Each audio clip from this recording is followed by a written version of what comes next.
Now to a story that could affect your travel plans. It's not weather related. It's not nor'easter related. This is what we know. Flight attendants picketing outside airports today in more than 30 cities. They're seeking better pay, retirement security, and schedule flexibility. Well, the Association of Flight Attendants organized today's demonstration, and its president, Sarah Nelson, joins me now to talk about more of what's happening and what flight attendants nationwide want and deserve. She joins me. Sarah, good to see you. I know we've spoken before here, but this was a massive picket line today. Was it very disruptive or no?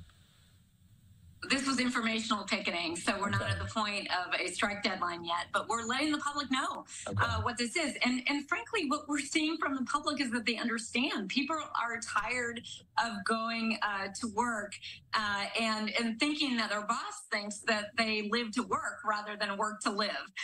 So this is really about regaining our lives and getting the pay increases that will match the increases in the cost of living, and being able to think about retiring someday. It's been a very difficult time working in difficult conditions all across our industry. Certainly people see it on our planes. There's fewer flight attendants than ever before, more passengers than ever before. Everybody's mad at the airlines, and I think that that's why the public is with us on this and fighting to make our careers better and get the real worth of the work that we do. Yeah, of course, flight attendants were so instrumental in helping all of us who flew during the pandemic. Why is it so much harder, Sarah, for flight attendants to strike, not only compared to other industries, but I would say compared to, say when pilots go on strike? It is different, isn't it? Well, here's the thing. The credible strike threat from the pilots did get those deals. The Railway Labor Act means that our contracts become amendable. They do not expire. That's why you're seeing Southwest flight attendants and American flight attendants not talking about getting a raise in 5 years. These contracts can be delayed. Certainly, we had a delay because of COVID. We were all supposed to be in bargaining in 2020. And so these improvements have been delayed for quite some time. And previous to that, we were working off of 20 years of austerity following 9/11 and all of the bankruptcies that followed that went on our backs. $81 billion that workers took in pay cuts that have not been restored to us. So this is getting around to that contract bargaining that the pilots already went through. Pilots received anywhere between 35 and 50% pay increases, and flight attendants are expecting the same thing too. This is about pushing our careers forward finally after a very long time of going backwards or just almost keeping pace. Sarah, I was saying before we brought you in that last year was really the year of the strike. Actors, screenwriters, the UAW, Kaiser Permanente, healthcare workers, the list goes on, UPS almost. And so explain how that works. We just went through this very restive period with labor. Is the country ready for another one, possibly on the horizon? Yes, I think so. I think people understand that this is what we have to do. We have to show corporate America that we're willing to do whatever it takes to get our fair share of the value that we create. That's what's going on here. And those strikes, you mentioned UPS, that went right up to the strike deadline. That was a credible strike threat. The strike threat is really what's more powerful here than the strike itself. And the workers who have to take on those strikes are doing it because they're saying, if we don't stand up, the writers, for example, the issue of AI and making sure that it's human beings who are actually going to write everything that we're watching and everything that we're taking in. That was a really important existential threat that they were taking on, that if they didn't take a stand right now and stand out there on the picket line for all those months, we wouldn't have had those protections in place for workers in other industries, too. They set a template for everyone else. Okay. So workers are saying, we're ready to do what it takes, but we don't want to strike. We just want a fair deal. And we're ready to do what it takes to get that. Yeah. Sarah, when you say, the threat of a strike can be even more impactful than a strike itself, how are the airlines receiving this news? Do they have their backs up, their feet to the fire? How are they receiving it? Well, we'll see. We're going to be at the bargaining table the next couple of weeks at several of these airlines, and we'll see if this makes a difference. They are shocked, actually. They are shocked that flight attendants across the industry are standing together and that we are making the airlines have to compete to the highest standards rather than allowing them to try to pit us against each other to try to compete to the lowest standards. So we'll see if this changes behavior at the bargaining table over the next couple of weeks.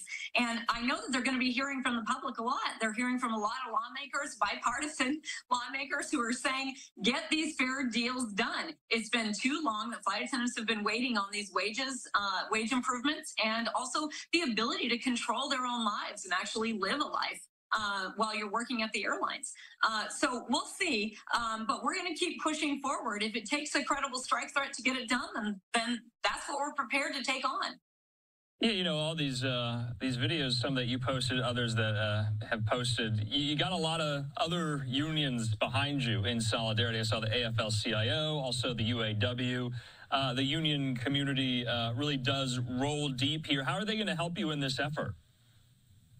Look, across the labor movement, we're seeing support. We had support from every union across the labor movement today, out on the picket lines, and also fanning the flame on the messaging and lifting this up, because everyone is understanding that the old union adage of an injury to one is an injury to all is really true. And that as working people, we've got to stand up and take on the corporate class who have been making us believe that we're siloed off into these different areas and different industries and different jobs. And the truth is that they've used the same tools against us, so that inequality has been running away rampantly while we have been thinking that we're battling these issues alone. The truth is that workers across every industry are understanding that we've got to take on the corporate class together if we're going to live a good life. And, Sarah, and just lastly, to your organization, it represents thousands of flight attendants across the country. Any of them kind of oppose this? Do some of them not want to go on the picket line? Do they see the, I guess, you know, efficacy of this going forward, or not?